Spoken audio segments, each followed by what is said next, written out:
Larry Harding had been released from the Singer Reform Center a week earlier and was back home in the Bronx, a free flight back being one of the Reform Center's benefits. He had decided to stop by St. Matthew's Baptist Church for the first time in 20 years. A few days prior, he had called his mother for the first time in a year, telling her he was a new man. She was overjoyed and had invited him to come over. His sister, Tracy, had been there, skepticism in tow. Larry couldn't blame her. It was the fourth time he had gotten out of prison, each time supposedly his last. Tracy had said she didn't care what he did anymore. She just cared how it affected his 2 kids. Larry was glad to hear that, because they were the ones he was living for now. They were the first ones he had gone to see. He told Tracy he already had a job at a special factory upstate making modular homes with a lot of other men from the same center. NoTech had opened the factory for those having trouble finding work elsewhere. Most did find work elsewhere, though, helped by a program where the Reform Center would ensure the performance of the released prisoners, going so far as to compensate the employer for any damage caused by an ex-con, no shows included. They hadn't had to pay out yet. Some of the prisoners had also launched businesses, selling sculptures, paintings, and other crafts they had learned to make by uncovering talents nurtured in the prison.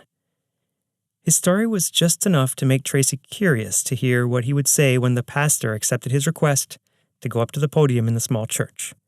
The preacher had wrapped up his sermon about how Jesus came for the sinners and used it as a preface to introduce Larry. As excited as Larry had been to speak, he now felt a pit in his stomach. He went up anyway. "I'd like to thank Reverend Morgan for inviting me to speak today. I've come to talk briefly about my experience as a hardcore sinner. A criminal, in fact, and how I've been affected by the Reform Center I just got released from. The thing about prisons I'd been to in the past was they were not punishing a man. They were punishing an oblivious animal, like whipping a dog for eating a shoe the day before. It had no connection to my crime at all for me. I had simply been captured and put in a cage.